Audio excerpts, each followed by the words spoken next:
आप सभी को हाथ जोड़ करके प्रणाम। मैं जया भारत, जिला संत कबीर नगर से। और कहना मैं आज चाहती हूँ कि मारक सोई जाकर जोई भावा, अब पंडित सोई जोई गाल बजावा।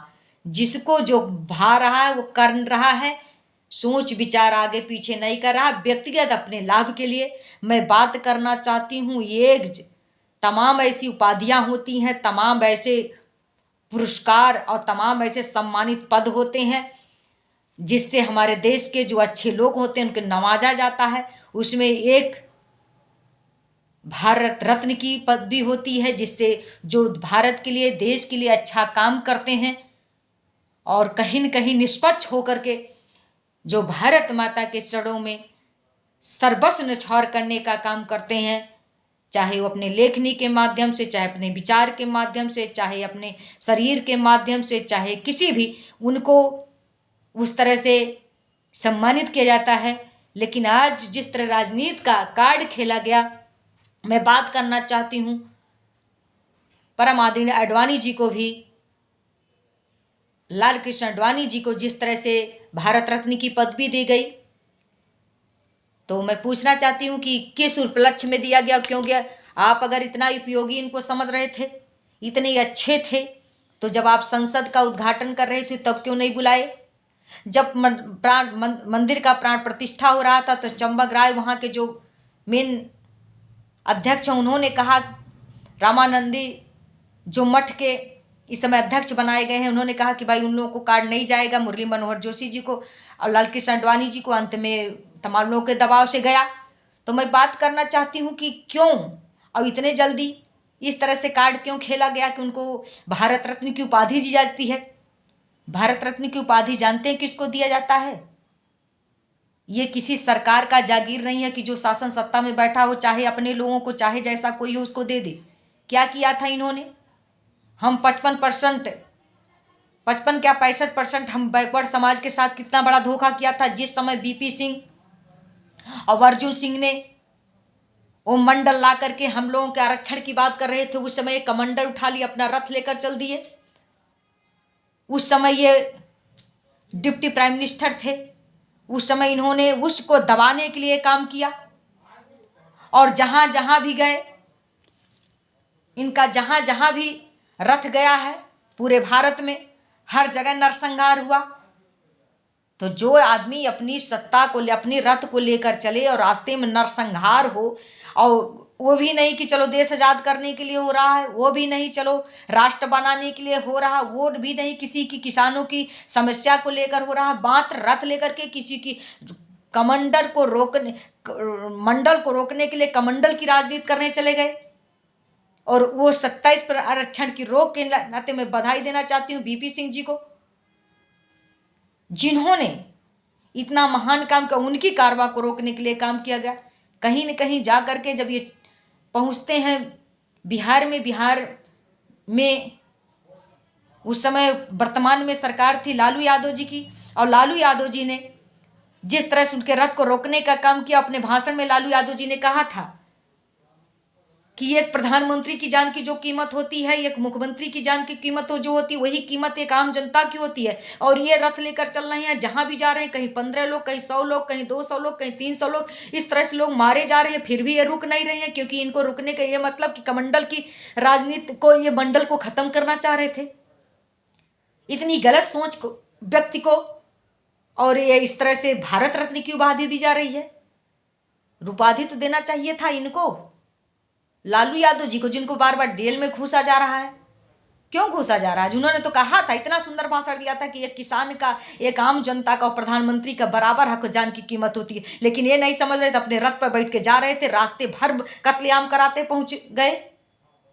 अगर मान लिया गया आप लोग इनको हिंदू नेता समझ करके दे रहे हैं, तो हिंदुओं के लिए इन्होंने कितना क्या किया है? मैं पूछना चाहती, हिंदुओं के लिए इन्होंने क्या किया है? जिस समय ये मतलब डिप्टी प्राइम मिनिस्टर थे, उस समय कश्मीर में सारे ब्राह्मण समाज के लोग पलायन कर रहे थे, आतंक फंसा हुआ था कश्मीर में। उस समय इनका रथ क्यों नहीं कश्मीर के तरफ गया? और इतने बड़े हिंदुत्ववादी हैं तो 2000 ये 2005 में ये फिर जाते हैं, जब इनकी सरकार नहीं थी, 2005 में पाकिस्तान पहुंचते हैं और जिन्ना के मैयत में मजार पर जाकर मजार चढ़ाते हुए इन्होंने कहा कि ये सेकुलरवादी नेता थे, बहुत अच्छे नेता थे, और इसके चलते हालांकि इनका अध्यक्षीय पद चला गया था, लेकिन बाद में फिर इनको दे दिया गया, फिर ये पा गए। क्या किया था हिंदुओं के लिए उन्होंने? हिंदुओं के लिए भी तो कुछ नहीं किया था, और कोई ऐसा तो काम तो किया नहीं है, मैंने तो देखा नहीं इनके जिंदगी में। अरे जिनके कारमा केवल मंडल को खत्म करने के लिए कमंडल उठाए थे और कोई काम नहीं था इनका। इन जब ये गृह मंत्री थे तो करगिल पर इतनी ज्यादा नरसंहार हो गया, और वहां जाकर के हम मानते हैं रक्षा मंत्रालय इनके पास नहीं था, लेकिन एक गृह मंत्री के पास सब पावर होता है, वो तीनों सेनाओं का मालिक होता है। तत्काल आदेश करना चाहिए था, तत्काल वहीं पर तत्काल पाकिस्तान की धज्जी उड़ा देना चाहिए था। फिर भी ये कुछ नहीं बोले। गृह मंत्री होते वक्त सरकार में थे, डिप्टी प्राइम मिनिस्टर थे, और मंडल को खत्म करने के लिए कमंडल उठा लेते हैं, रथ पर चल दे सवार हो जाते हैं और सारे भारतवर्ष में कत्लेआम करवाते हैं। तो मुझे अच्छा नहीं लगा कि उनको जो इस तरह से भारत रत्न की उपाधि दी गई, ये राजनीति का केड़ खोला गया, क्योंकि तमाम लोग यही कह रहे थे कि प्रधानमंत्री जी ने आडवाणी जी का विरोध किया। उनको सही पता है आडवाणी जी का इन्होंने विरोध किया है, लाल कृष्ण आडवाणी का विरोध कर रहे हैं, तो जनता को खुश करने के लिए और चुनाव को मद्देनजर देते हुए ये भारत रत्न की उपाधि दी गई है।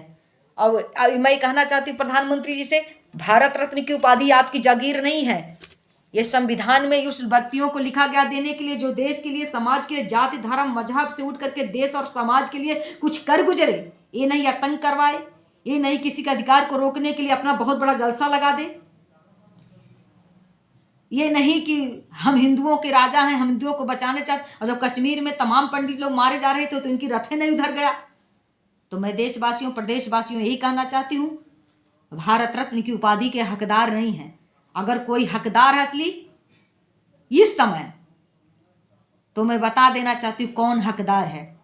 इस समय सोनू निगम नाम का एक फिल्मी स्टार है जो कहीं ना कहीं विलेन का काम करता है। कोरोना काल में उसने के जब सबको मिल रहा है, इस तरह प्रधानमंत्री को अधिकार है बांटने को, तो उसको दें, इतना देने का शौक है। सबसे ज्यादा हकदार वही है। और दूसरा जो उनका रथ रोकने का काम किए थे चंपारण बिहार में, लालू प्रसाद यादव जी हैं, जिन्होंने कहा था अपने मंच पर कि एक आम जनता की और एक प्रधानमंत्री का जिंदगी का कीमत उतने होता, मैं इनके रथ को बढ़ने नहीं दूंगा, क्योंकि ये अपनी रथ को मनमानी लेकर चल रहे थे और सारे लोग इतने रास्ते में हर जगह कहीं 10 कहीं 20 कहीं 50 कहीं 100 लोग कत्ल हो रहे थे और इनका रथ नहीं रुक रहा था, क्योंकि इनको अपनी राजनीति को चमकाना था और मंडल को खत्म करना था, कमंडल को। तो इस समय तो लालू जी हैं, उनको देना चाहिए। आखिर में ऐसा क्यों? प्रधानमंत्री जी को पता है, अगर पता ना होता तो अपने कि ये नरसंहारी पापी व्यक्ति हैं, इसीलिए राम मंदिर में नहीं बुलाए थे, इसीलिए संसद के उद्घाटन, क्योंकि संसद भी एक मंदिर होता है, नहीं बुलाए। लेकिन जनता को गुमराह करने के लिए भारत रत्न उपाधि दी गई है, और मैं चाहती हूं ये भारत रत्न की उपाधि का अपमान है और बाबा साहेब का अपमान है, क्योंकि बाबा साहेब की कैटेगरी में खड़े हो गए। ये कर्पूरी ठाकुर जो कुर्ता फटाहा पहन करके अपने किसान साथियों का, पूरे देश के लोगों को घर बनाने की प्रतिज्ञा किया था, उनका भी अपमान है, उसकी कैटेगरी में खड़े हो गए। तो मैं ये कहना चाहती हूँ भारत रत्न की कोई खिलवाड़ नहीं है, कोई खिलौना नहीं, जिसको पाओ उसको दे दो, पकड़ा दो, झुंझुना नहीं है। कहते हैं उसी को दिया जाता है जो कुछ करता है। उनका इतिहास अनुपम लिखा जाता है, सत्य के वास्ते जो कटा दे सर, यही लक्ष्य मानुष जन्म पाने का, इसमें होने न पाए जरा भी कसर। जो देश के लिए, राष्ट्र के लिए, वतन के लिए, पूरे समाज के लिए अपने आप को बर्बाद कर दे, अपने गले को कटा दे, अपने आप को मिटा दे। ये क्या मिटाए थे?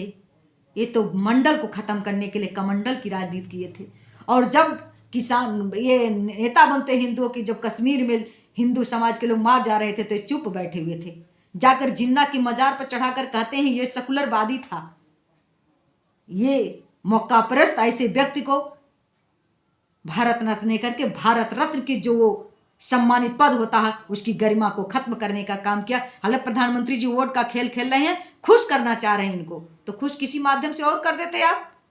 क्या जरूरत था भारत की इतनी बड़ी पदवी को, इतने बड़े रत्न की उपाधि देकर के भारत के गरिमा को शर्मसार करने के लिए। मैं साथियों आप लोगों से यही कहना चाहती हूँ, मुझे तो नहीं अच्छा लगा और आप लोग इनके बारे में जानिए और जान करके मेरे कमेंट में बताइए कि लेने के हकदार हैं कि नहीं। और मेरे वीडियो को देख करके सब्सक्राइब कर कमेंट करिए और मुझे सुझाव दीजिए कि मैंने गलत बोला कि सही बोला। मैं आप सभी साथियों को, मैं किसी पार्टी की विरोधी नहीं हूँ और मैं किसी महापुरुष की विरोधी नहीं हूँ, लेकिन जो गलत करता है उसके विरोध में जरूर खड़ा हो जाती। जिसने देश के लिए कुछ किया ही नहीं, अगर भारत रत्न की उपाधि इतनी सस्ती है तो देश के बहुत सी लोग ऐसे हैं जिनको दे देना चाहिए था। मैंने तो बता दिया सोनू निगम को देना चाहिए था, इतने शौक लगा हुआ है।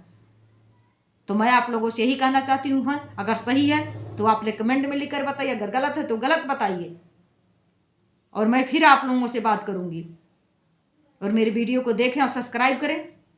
मैं आप लोगों को यही कहना चाहूँगी कि आप लोग ज़रूर कमेंट करिएगा और इस बात को विचार करिएगा, क्योंकि ये भारत रत्न की उपाधि को बहुत बड़ा अपमान हो रहा है। मैं आप सभी साथियों को एक बार से यही कहना चाहूँगी, आप लोग ज़रूर कमेंट में लिखिएगा और मुझे सुझाव दीजिएगा। आपके सुझाव की मैं आभारी रहूँगी, आपके सुझाव की मैं प्रतीक्षा करती हूँ।